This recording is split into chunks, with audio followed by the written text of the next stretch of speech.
Kita memasuki satu pintu. Alam barzah itu satu pintu, Pak. Tidak ada pintu lain. Masuk, tidak keluar-keluar lagi. Saya mau kasih contoh. Tidak pernah ada kejadian ada orang meninggal dunia balik lagi, betul? Tidak pernah lagi balik lagi. Karena kita ini cuma satu pintu. Kalau kita sudah masuk pintu mati, kita tidak bakalan balik lagi. Tidak akan bisa undur lagi. Tidak ada belokan kanan, belokan kiri. Lurus kita ketika kita sudah meninggal dunia, kita masuk di alam barzah. Di alam barzah inilah kita satu pintu. Oleh karenanya tidak ada tempat kembali. Ayo mari kita jalani kehidupan ini dengan sebaik-baiknya. Oleh karenanya kenapa kita disuruh datang di acara takziah? Menghibur orang yang berduka itu penting, Bapak Ibu. Kalau ada orang meninggal dunia, kita upayakan datang.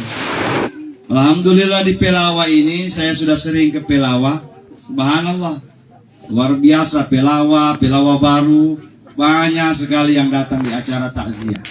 Ini menandakan bahwa kita umat Islam di Pelawa ini benar-benar memahami bagaimana sebenarnya tuntunan agama tentang orang yang meninggal dunia. Ya. Kemudian Bapak-bapak, Ibu-ibu, di dunia ini kita banyak beragam permasalahan. Di kehidupan dunia ini banyak kehidupan yang harus kita lewati, ya. Oleh karenanya dibutuhkan kepada kita umat Islam untuk bersama-sama untuk memperkuat persatuan, memperkuat ukhuwah Islamiyah. Jangan terpecah belah, jangan saling sikut kanan sikut kiri, saling rongrong, ya. Apalagi pada persoalan-persoalan yang memang belum jelas hukumnya. Bapak-bapak, ibu-ibu, ingin saya mau sampaikan ini yang lagi viral sekarang ini, yang lagi viral di Indonesia, khususnya di media sosial itu persoalan azan, ya. Persoalan azan itu rame itu. Dari tadi pagi itu status mulai tadi pagi naik status tentang azan, menanggapi surat edaran Menteri Agama. Bagaimana sebenarnya? Surat edaran Menteri Agama itu, saya bukan karena pegawai Kementerian Agama saya bela, enggak. Kita cuma mau jelaskan bahwasanya Menteri Agama dalam keputusannya itu, dalam bicaranya, dalam ketika beliau diwawancarai, beliau tidak pernah menyebut bahwa azan itu dilarang, tidak. Azan dilarang, tidak. Tetap azan di masjid-masjid, tetap azan, bapak-bapak, ibu-ibu, ya. Cuma yang diminta oleh Menteri Agama itu adalah kita atur volumenya, ya, volumenya. Ya, mungkin sebagian namanya berbeda pendapat, mungkin sebahagian orang marah. Kenapa juga ini Menteri Agama diatur-atur ini masalah azan? Ada juga sebenarnya orang yang memahaminya secara baik. Ini memahami cuma sekedar mengatur bagaimana supaya jangan sampai mungkin sebahagian umat Islam umat-umat lain merasa mungkin terganggu. Kita ini kan negara Indonesia, negara Bhinneka Tunggal Ika, negara yang banyak, bukan cuma umat Islam yang ada di sini, banyak umat-umat lain. Nah, sebagai kewajiban Menteri Agama dia harus menjelaskan, ya, dia harus melindungi. Menteri Agama itu bukan menterinya ini orang Islam toh, Pak. Menteri Agama itu menterinya semua umat agama yang ada di Indonesia, ya.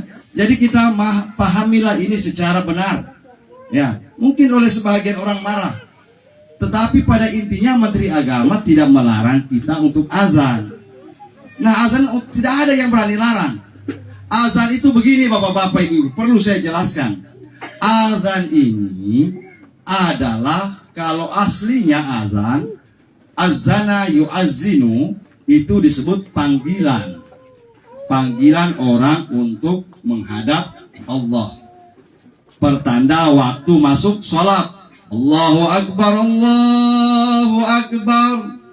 Itu artinya tanda awal sholat sudah dimulai. Ada orang juga begitu azan dia langsung lari ke masjid. Pelan-pelan saja, ya pelan-pelan saja, karena itu baru awal waktu. Kalau di Makkah, Madinah, sholat subuhnya itu 2 kali azan. Di Masjid Nabawi, Masjidil Haram, dia azan itu pertama jam 4.00. Kalau orang yang baru datang umroh, baru datang haji, kenapa cepat sekali orang berazan di sini? Padahal itu azan pertama. Nanti dia bagi lagi, sudah mau dekat waktu subuh, azan kedua. Sholat Jumat juga begitu. Di Makkah, Madinah, sampai sekarang masih azan 2 kali. Ya, azan pertama jam-jam 11, setelah itu azan lagi, azan kedua. Azan itu aslinya Bapak Ibu adalah panggilan untuk melaksanakan sholat. Maka orang yang azan itu disebut muadzin. Muadzin. Bukan sekarang itu banyak yang salah paham, begitu ditaruh di papan masjid, imam ini, khatib ini, Bilal di bawah. Bukan Bilal, Bilal itu nama orang yang sahabat Nabi yang berazan. Tulis itu muazzin, orang yang berazan. Bagaimana fadilah? Bagaimana keutamaan orang yang tukang azan? Maka Nabi dalam sabdanya mengatakan al-muazzinuna, orang-orang yang azan di dunia itu atwalu a'nakan yaumal qiyamah, orang yang paling panjang lehernya nanti di hari kiamat. Maksudnya Ustaz panjang sekali lehernya? Tidak.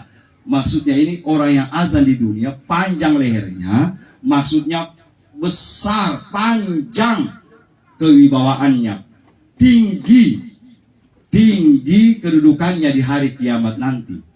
Maka Nabi mengatakan ada beberapa kelompok manusia yang tidak makan tanah, Pak. Mati, ditaruh di tanah, tanah tidak makan dia.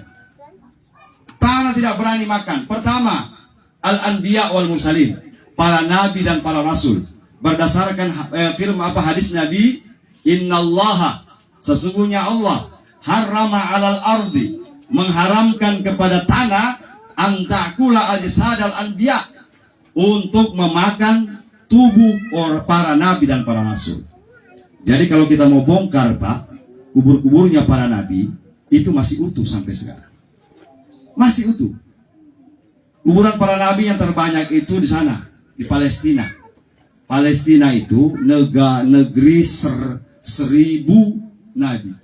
Hampir semua nabi-nabi itu sana di Palestina. Nah, kenapa umat Islam sampai sekarang di Palestina itu bertahan, berkuat? Ya, semua agama mengakui bahwa itu tempatnya. Orang Islam mengakui bahwa Palestina itu, apalagi Baitul Maqdis, masjid itu, Masjidil Aqsa adalah rumah suci umat Islam. Umat Kristen juga mengatakan bahwa itu mereka punya rumah suci, Yerusalem. Umat Yahudi juga mengatakan bahwa itu tempat sucinya. Maka diperebutkan ini, Pak, dan tidak akan habis-habis sampai hari kiamat. Mulai peperangannya dari zaman dulu sampai sekarang itu masih diperebutkan itu jalur Gaza. Ya, jadi kita umat Islam ya berdoa saja semoga umat Islam mendapatkan kejayaannya di sana. Amin. Kalau umat Islam dapatkan kejayaan di sana, kiamat tidak lama lagi. Kalau sudah umat Islam sudah menguasai itu, tidak lama lagi kiamat. Sekarang ini saja kiamat, tanda-tanda kiamat sudah banyak. Ya. Nah, ini yang pertama. Nabi dan Rasul tidak akan dimakan oleh tanah. Yang kedua, siapa itu? Asyuhada, orang-orang yang mati syahid, orang-orang yang perang di jalan Allah sampai sekarang, Pak, jasadnya itu masih utuh. Mungkin pernah nonton di FB. Kalau saya, guru saya langsung, guru saya itu Profesor Dr. Salim Segaf Al-Jufri, cucunya guru tua. Ketika saya kuliah di Lipia Jakarta, beliau dosen saya. Itu beliau menjelaskan waktu beliau kuliah di Madinah, pada saat itu terjadi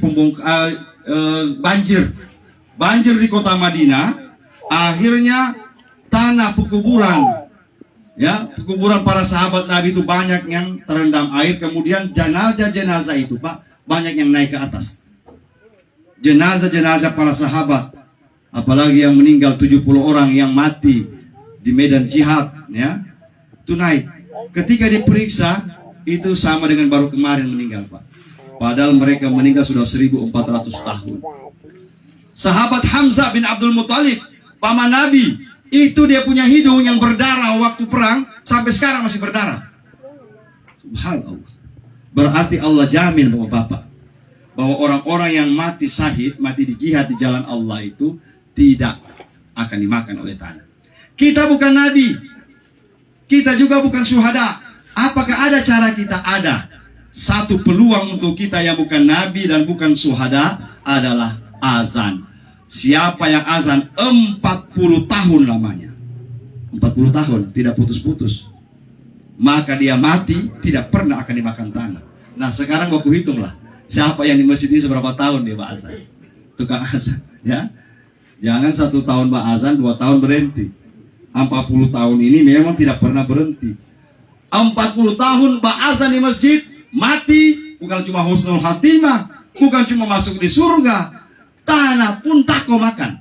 Selain itu kita ini selesai dimakan oleh cacing, dibagi oleh dan lain-lain sebagainya. Karena kita ini kan dari tanah, harus kembali ke tanah. Tetapi keistimewaan yang Allah berikan kepada mereka ini.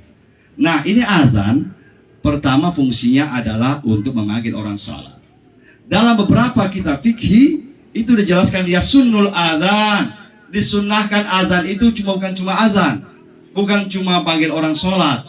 Pertama, kalau terjadi kebakaran, Pak, azan. Ini saya ingatkan. Jadi yang lain ambil air begitu, wah, kebakaran, azan. Allahu Akbar, Allahu Akbar. Dan saya ini pernah sering saksikan orang kebakaran, jarang sekali yang azan. Yang lain marah. Apa yang dia marah? Lama sekali ini ada di pemadam kebakaran. Mana itu? Menghamuk, ya. Mari. Padahal sebenarnya kita azan. Yeah. Jadi kalau ada kebakaran, terjadi kebakaran, yang lain ambil air, yang lain azan. Karena disunnahkan oleh Nabi ketika terjadi kebakaran, kita azan. Niatnya apa? Niatnya dengan azan itu api bisa hilang dan api bisa reda. Itu yang kedua. Apalagi disunahkan azan ketika mengantar orang berangkat. Apalagi kalau orang mau berangkat umroh, Pak, berangkat haji, berangkat umroh, sunnahnya itu diazankan. Nabi kalau melepas orang yang hendak berangkat bepergian azan. Misalnya kita punya anak mau ke Jakarta, di muka pintu azan, Allahu Akbar, Allahu Akbar, asyhadu an la ilaha. Kemudian begitu dia bajal, kita bakamat, Allahu Akbar, Allahu Akbar. Ini sunnahnya azan. Apalagi sunnahnya azan ketika orang kemasukan, kemasukan nih, biasa sering gitu ya. Kita tidak tahu baca ayat Mukiyah, apa mau dibacain? Saya tidak hafal Qul Huwallahu Ahad, mungkin saya tidak hafal ayatul kursi, bagi azan saja di telinganya langsung sadar deh. Kalau ada orang kemasukan, langsung bagi di telinganya, Allahu Akbar, Allahu Akbar, langsung sadar dia. Kalau dia tidak sadar-sadar, bisa saja bukan kemasukan ini, cuma pura-pura. Saya punya om itu waktu lalu ya, Ustadz Kiai Haji Ma'mur. Kan dia tahu ini orang kemasukan, karena dilihat Pak, orang kemasukan itu ketahuan. Ini kemasukan asli atau memang dia ini cuma cari perhatian. Ada begitu. Waktu di tenda, mungkin adalah cowok yang dia suka. Iya, tetapi cowok ini pada jauh-jauh sama dia. Ada kejadian begini. Kon dia kemasukan, dibaca tidak ada. Habis doanya guru, dipanggil sudah yang almarhum. Akang bilang begini, dipanggil akang dia, ya. Orang panggilan akang itu maksudnya orang tua. Begitu akang datang, langsung dia bilang, kau mau sadar apa tidak? Akang tahu bahwa ini anak cuma pura-pura. Oh tidak, masih mengamuk dia. Kalau begitu ambilkan tai ayam. Mau dikasih makan tai ayam dia ini. Langsung sadar dia. Subhanallah. Jadi itu azan itu luar biasa ya. Apalagi azan selainnya itu. Azan ketika lahir anak. Nah, kalau anak Rasulullah Shallallahu Alaihi Wasallam ketika cucunya Sayyidina Hasan, Sayyidina Husain lahir, Rasulullah azankan di telinga kanan. Allahu Akbar, Allahu Akbar. Nah, kita orang tua juga begitu. Jaga, ya. Orang-orang tua laki-laki, jangan istri melahirkan di dalam, kita cuma merokok di luar. Oh, Begitu dia azan dulu, dorong saja. Astagfirullah. Akhirnya sampai besar itu anak tidak dengar, tidak mendengar sama papanya. Ada anak-anak sekarang ini papanya depan enteng, mungkin bukan papanya yang azan. Bisa saja. Sebab suara pertama harus papa. Supaya apa? Satu kalimat suara saja. Cuk. Langsung lari dia kemana? Karena ini suara sudah dengar. Tapi kalau bukan kita yang azan, ya dia tidak dengar apa-apanya. Ya, yang dia dengar mamanya dia takut. Beginilah kejadiannya bapak-bapak ibu-ibu.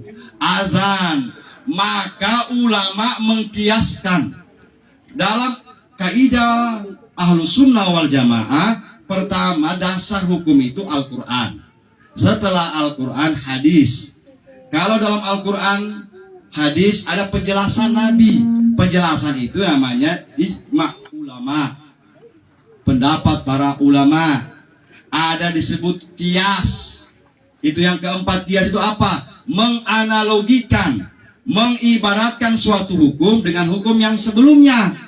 Maka ketika seorang lahir, manusia itu diazankan, maka ulama Ahlus Sunnah mengkiaskan ketika meninggal dia diazankan juga di kuburannya, karena menganalogikan, mengkiaskan ketika lahir, ketika mati diazan, lahir diazan, mati juga diazankan.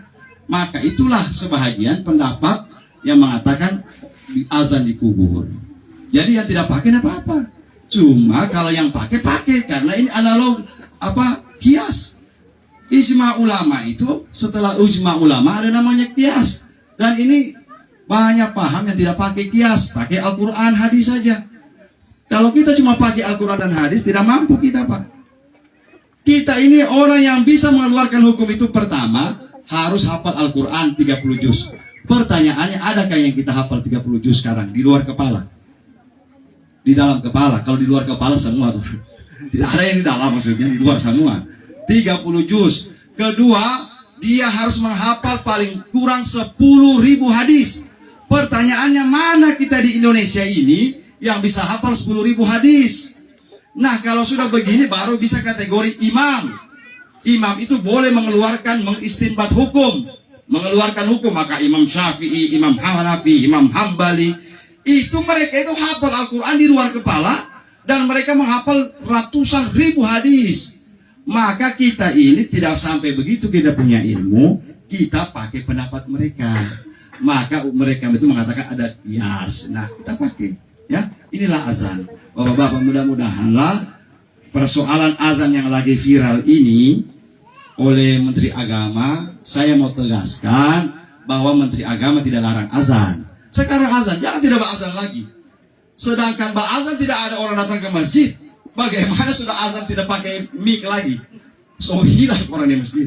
Azan, kalau perlu tambah tua, ya tambah. Cuma maksudnya ada waktu-waktunya. Misalnya begini, saya mau kasih contoh. Nanti Ramadan ini upayakan bakal saya bangun orang sahur sekitar setengah jam lagi waktu bermakan. Misalnya kita imsak jam 4.30, setengah 5. Kita kasih bangun orang di masjid jam 4. Karena orang sudah bangun duluan. Tidak, jam 2 besok kipas. La ilaha illallah, sudah ngaji. Ini yang Menteri Agama bilang mengganggu orang. Karena bukan cuma orang yang berpuasa. Jam 2 sahur, apalagi itu hari pertama. Astagfirullah. Baru setengah 2 sore rame di masjid. Itu cuma hari pertama. Begitu hari ke-10 yang tukang bataria so batal puasanya, setiap puasa, sesunyi di masjid. Intinya kalau berpuasa itu jangan batal, Pak. Tahan. Berani batal satu kali, tak terus apa-apa. Iya, tahan. Mau terjadi apapun, jadi kalau kita punya anak itu batal, jangan batal. Nanti hari raya baru batal. Berani karena batal satu, sudah terlanjur, sudah apa sudah. Akhirnya hari ke-10 batal, 20 hari tak terus, tidak puasa lagi. Ya mudah-mudahan lah. Apalagi kalau semua dekat hari raya, ya coba bau kue balik apa semua kue di oven, selesai. Ya Bapak Ibu, mudah-mudahan lah, ya. Kita ini itu yang maksudnya, ya. Jangan lagi nanti ada pendapat ulama Menteri Agama larang. Tidak ada yang larang, ya. Cuma diatur. Bapak-bapak, ibu-ibu, kaum muslimin, muslimat yang dirahmati Allah. Berikutnya kita kembali kepada kematian. Kita ini mau mati semua. Ya. Kata Nabi SAW, man mata bi ghairi sayfin mata bi ghairihi. Barang siapa yang tidak mati dengan pedang, dia akan mati dengan yang lain. Apalagi sekarang ini banyak Omikron. Saya rasa macam sokana, ya. Saya punya badan ini macam sakit-sakit, ya. Akhirnya tadi saya panggil anak-anak pondok 4 orang. Satu di kaki, satu di pala-pala, satu di badan, satu di kepala. Dorong ojo macam ojo biakong. Saya bilang tambah sakit badan ini anak-anak baking. Ya, tapi bukan anak 2 ini. Ada anak-anak kecil, saya bilang panggil dulu berapa orang? 4 orang. Datang 4 orang, Pak. Bawa urus saya, tapi dibikin macam biakong. Itu tandanya Omikron, antara lain sakit badan, ya. Kalau dulu hilang penciuman, ya. Kalau di zaman dulu itu, sekarang penciuman masih bagus. Cuma mulai gatal-gatal leher, ya, Omikron. Yang herannya seperti saya ceramah di sebelah sana, waktu lalu corona varian Delta yang apa namanya, yang setengah mati dicari itu ini masker. Sampai masker dijual sama mahal. Itu varian Delta. Begitu varian berikutnya tetapi yang herannya ini varian Omikron itu yang langka bukan masker, minyak goreng. Apa hubungannya penyakit dengan minyak goreng? Innallaha wa malaikatahu, ya. Ternyata ini jadi bapak ibu-ibu sekarang kurangi batu tumis ya. Siksa orang tua, siksa orang bacari. Siksa bacari ini, siksa, ya. Tidak tahu ini kenapa ini minyak goreng. Waktu pertama 14.000, ada pertama program pemerintah 14.000. Antri di Alfamidi, Muhammad. Habis satu kali. Ya, mudah-mudahanlah ini Omikron ini selesai. Kita mau puasa. Berdoa banyak-banyak. Kalau kita mau puasa ini masih ada ini si barang ini, ya, saya mati lagi kita. Apalagi cukup 1 kali kita sembahyang tarwi di rumah. Sedangkan di masjid saya mati. Bagaimana cuma batarwi? Batarwi di rumah paling malam pertama saja. Jadi di mana? Tidak aja di masjid. Jadi batarwi sini. Oke, batarwi sini. Besok malamnya sudah capek dia bilang. Itu 2018 sampai 20 hampir tidak ada yang pol, termasuk saya. Saya tahunan ini pol saya punya tarwi, tapi gara-gara sembahyang di rumah sendiri tidak pol tarwi, Pak. Kenapa? Ya namanya di rumah tidak semangat. Mudah-mudahanlah berdoa pada Allah, mudah-mudahanlah tahun ini, apalagi ini besok ini hari Jumat terakhir bulan Rajab, besok terakhir. Setelah itu kita masuk bulan Sya'ban atau bulan Arwah. Ya, gimana lagi bulan Arwah ini? Ya, kalau bulan Arwah ya, kalau Pak Imam itu di kampung-kampung gantung balanga, ya, banyak orang undang, silakan. Cuma jangan dipaksa, Pak. Jangan dipaksa. Oh, saya harus Pak Arwah. Kalau ada rezeki, ada kelebihan, silakan Pak Tahlil, Pak Arwah. Tapi kalau tidak ada, berdoa saja. Agama ini rileks, simple, jangan dipersulit, ya. Kalau yang tidak bisa Pak Arwah, ya sudah, berdoa saja. Kenapa? Gini penjelasannya. Dalam beberapa hadis, al-arwah idza kana lailatul jum'ah. Kalau malam Jumat, macam malam ini malam Jumat ini. Idza kana lailatul jum'ah au nisfu min Sya'ban, atau malam nisfu Sya'ban, au lailatul min Ramadan, malam-malam Ramadan, au lailatul Idain, atau malam 2 hari raya. Al-arwah yakhrujuna min kuburihim. Ruh-ruh itu bangkit dari tempat-tempat mereka. Mengapa ini orang? Menunggu doa dari orang-orang yang masih hidup. Apakah sampai, Ustaz? Begini, Nabi SAW menjelaskan, begitu Rasulullah lewat di depan masjid, di depan kuburan, Rasulullah mendengar ada suara-suara orang berebutan di dalam, seperti baku rebut sembako, baku rebut ini. Rasulullah ditanya, apa ya Rasulullah? Apa yang engkau dengar ya Rasulullah? Saya mendengar mereka berebutan, seperti berebutan makanan. Apa yang mereka perebutkan? Yang mereka perebutkan adalah doa.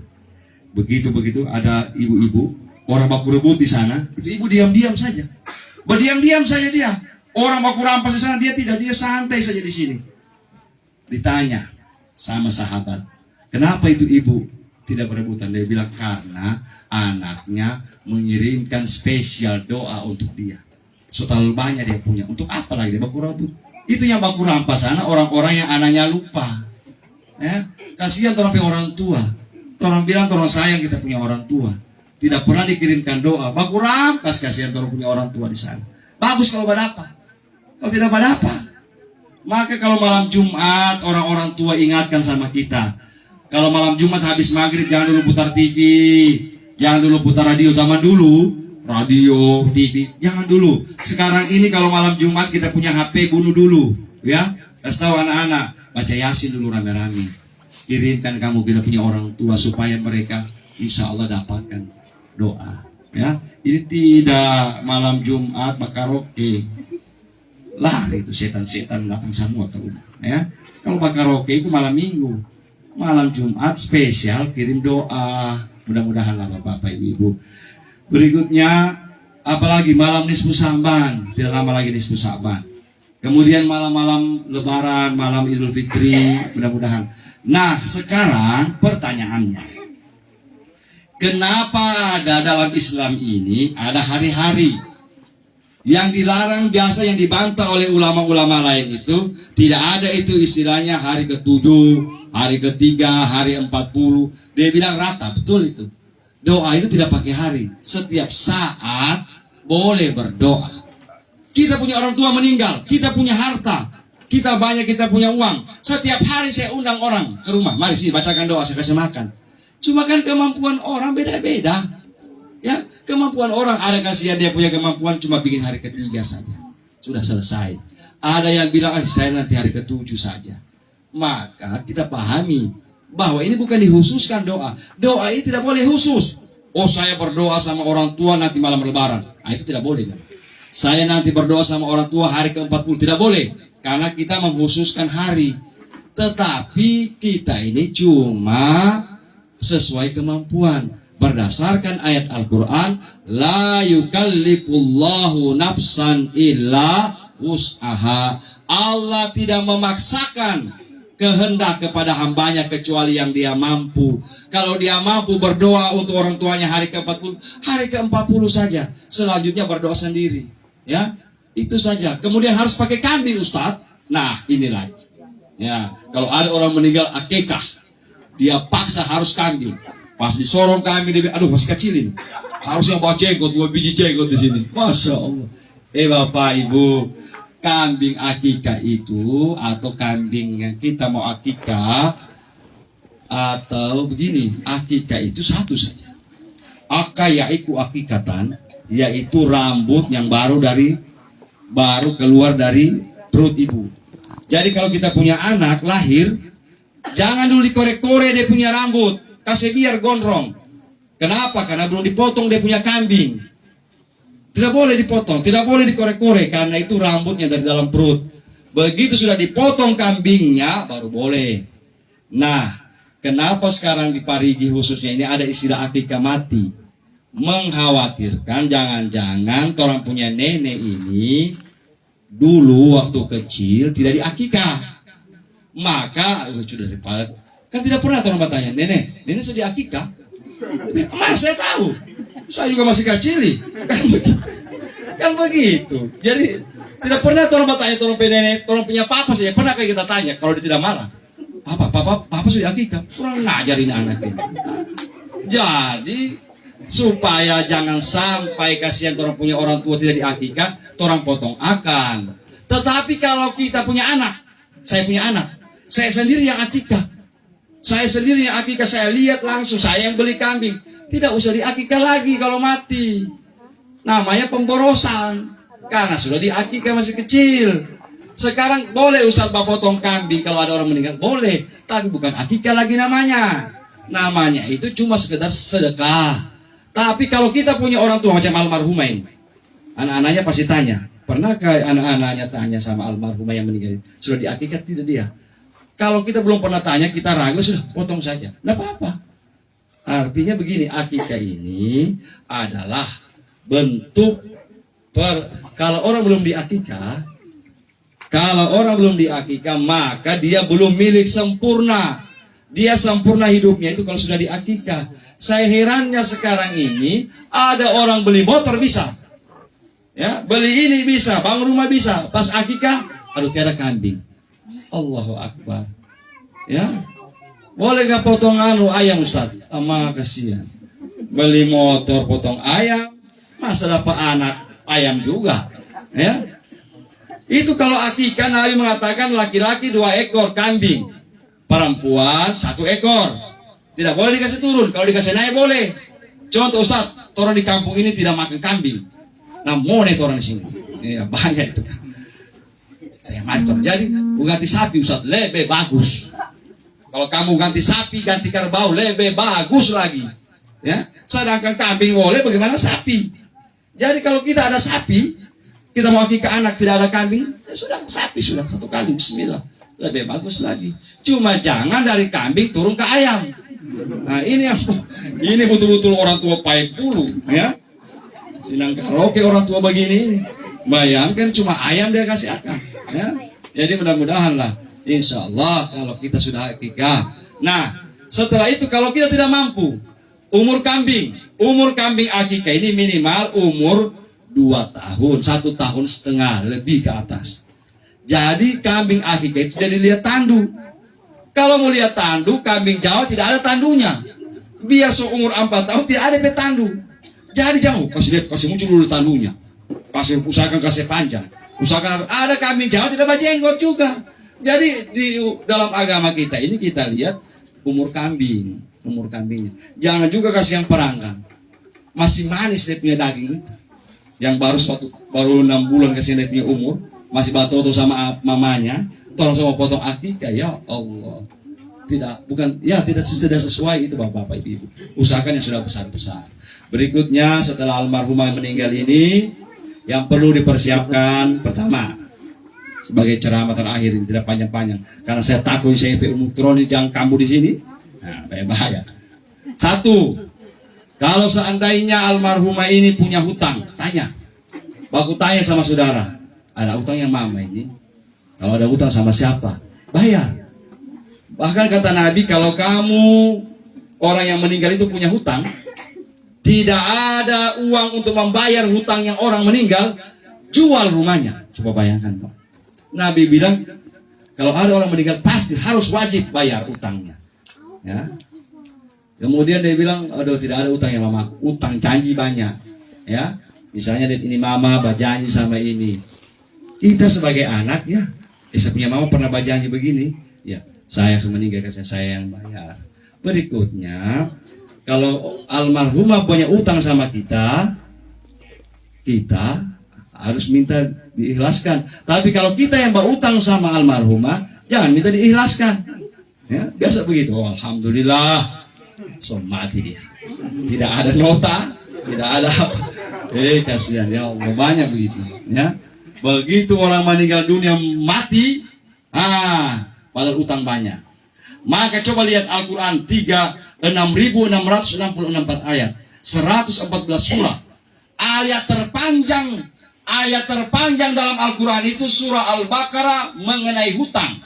Satu ayat itu hampir 1 lembar Pak, 1 ayat saja itu berbicara tentang hutang. Apa namanya?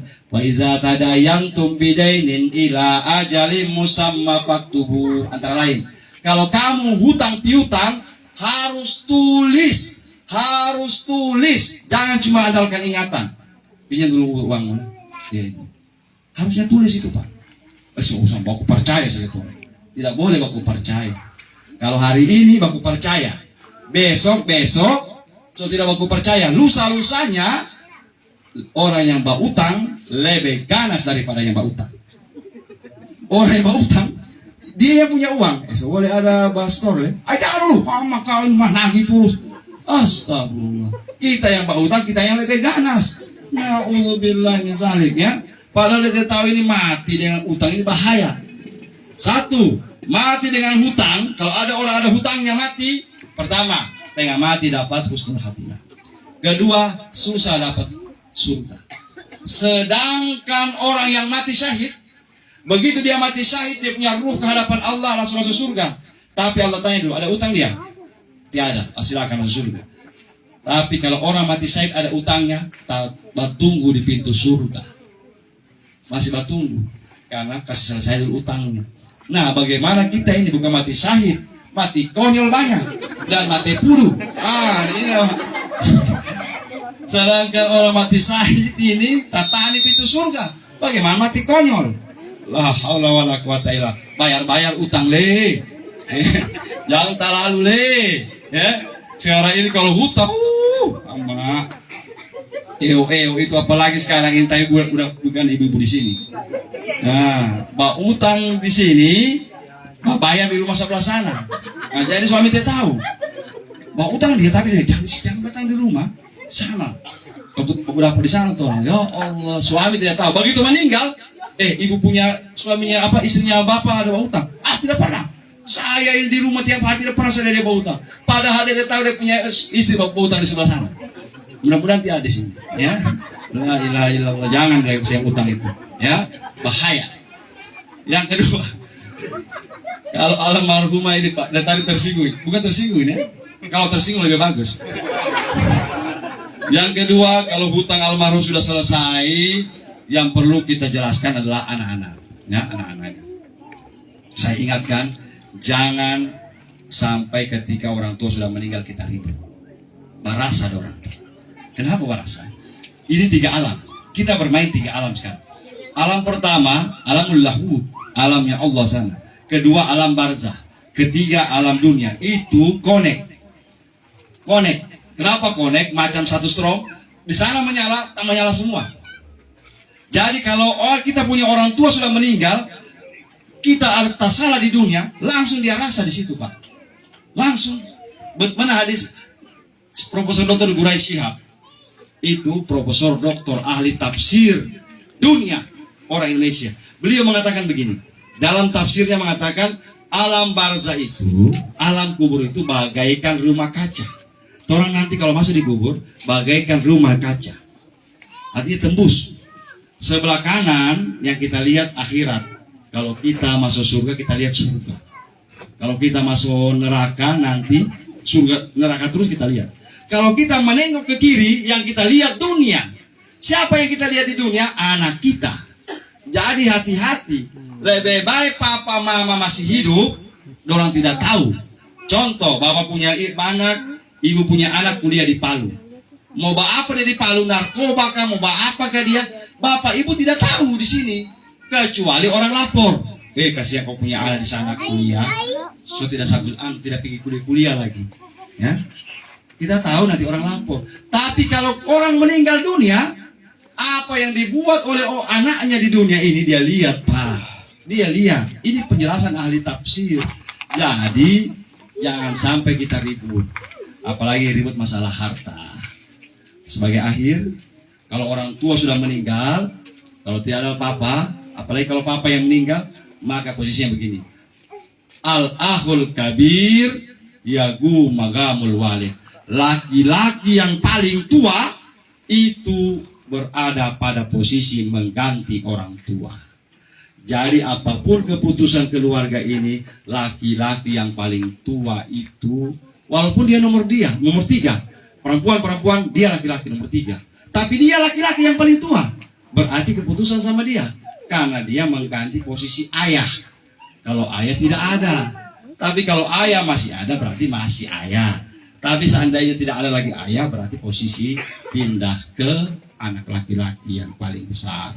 Ini saja barangkali saya dapat sampaikan di acara takziah malam hari ini. Intinya ayo kita bersama-sama sambut. Kita sambut bulan Ramadan ini yang tinggal 1 bulan. Amin. Berdoa Allahumma barik lana fi Rajab wa Sya'ban wa balighna Ramadan. Ya Allah, sampaikan umur berkahi kami di bulan Rajab, bulan Sya'ban. Sampaikan kami di bulan Ramadan. Semoga semua kita dengarkan bisa masuk di lebaran nanti, insya Allah. Kita bisa dengar nanti Pak, kita bisa ikut rame-rame sholat tarawih di masjid. Kita bisa dapatkan Ramadan. Tahu satu fitri, satu Syawal Idul Fitri. Amin ya rabbal alamin. Akhirul kalam, mohon maaf kalau kurang. Wallahu musta'an. Assalamualaikum warahmatullahi wabarakatuh.